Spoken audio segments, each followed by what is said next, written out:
जय Hind my dear agri aspirant, कैसे हो आप सब? आई होप आप सब बहुत अच्छे होंगे।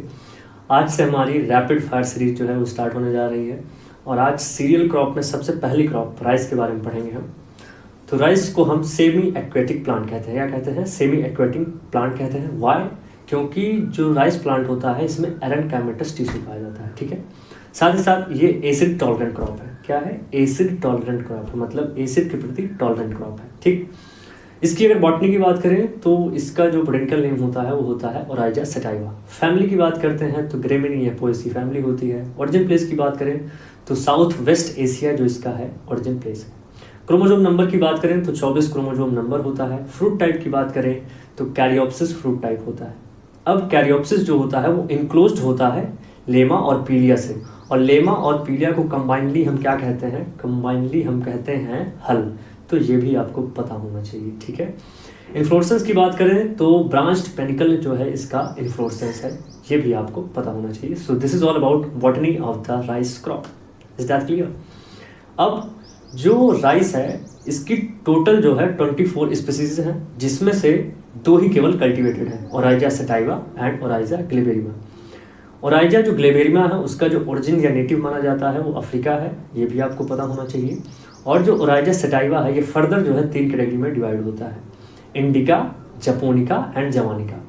इंडिका जो है इसका ओरिजिन इंडिया है, जपोनिका का जापान है और जवानिका का इंडोनेशिया है। तो ये भी आपको पता होना चाहिए। लार्जेस्ट प्रोड्यूसर 2026 का जो डेटा है, और इंडिया के लिए भी बहुत ज़्यादा गौरवशाली विषय है कि जो इंडिया है वो लार्जेस्ट प्रोड्यूसर है। वहीं पर अगर प्रोडक्टिविटी की बात करते हैं तो China is the largest, productivity के मामले में चाइना है, ये भी आपको पता होना चाहिए।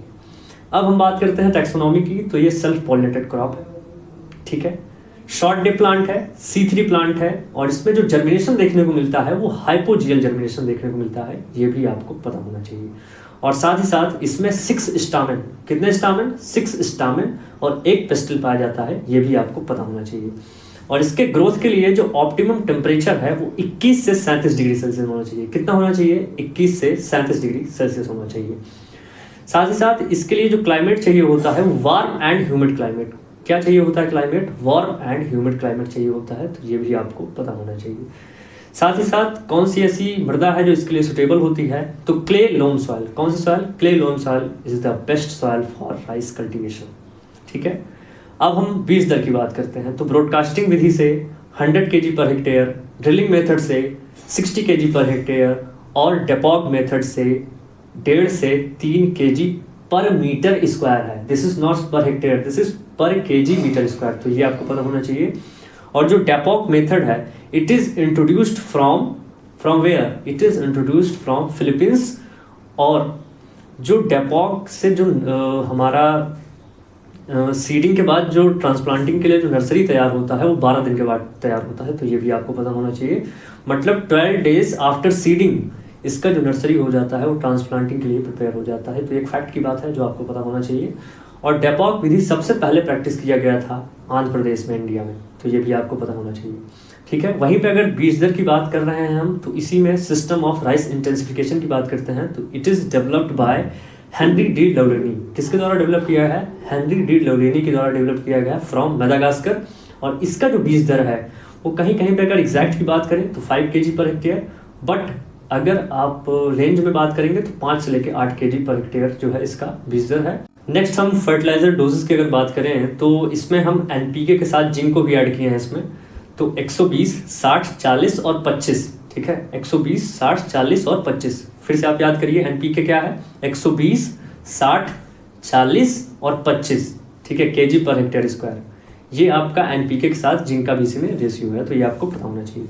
अब इंपॉर्टेंट वेराइटीज़ की बात कर लें जो बहुत ज़्यादा एग्जाम में पूछी जाती है, तो जगन्नाथ जो है वो फर्स्ट म्यूटेंट डॉर्फ वैरायटी है, और साथ ही साथ एक और वैरायटी है। फर्स्ट म्यूटेंट की बात करेंगे तो जगन्नाथ है, बट अगर आपको म्यूटेंट डॉर्फ वैराइटीज पूछे तो जगन्नाथ है, और एक और है सतारी।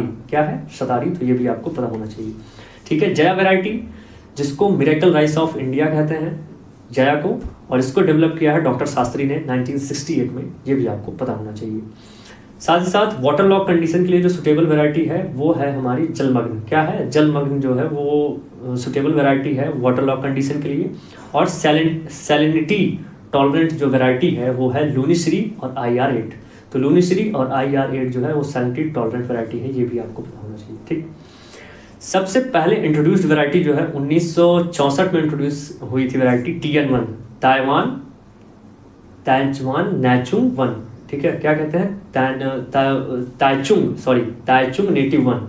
ठीक है, जिसका नाम पूरा फुल फॉर्म है ताइचुंग नेटिव वन, यानी TN1 जो है वो फर्स्ट इंट्रोड्यूस्ड वैरायटी है, 1964 में इंट्रोड्यूस हुई थी फ्रॉम ताइवान से, ये भी आपको पता होना चाहिए। और दूसरी इंट्रोड्यूस्ड वैरायटी जो है वो IR8 है, जिसको miracle rice of the world कहते हैं। Miracle rice of the world किसे कहते हैं, IR8 को कहते हैं, and it is introduced from Philippines, ये भी आपको पता होना चाहिए।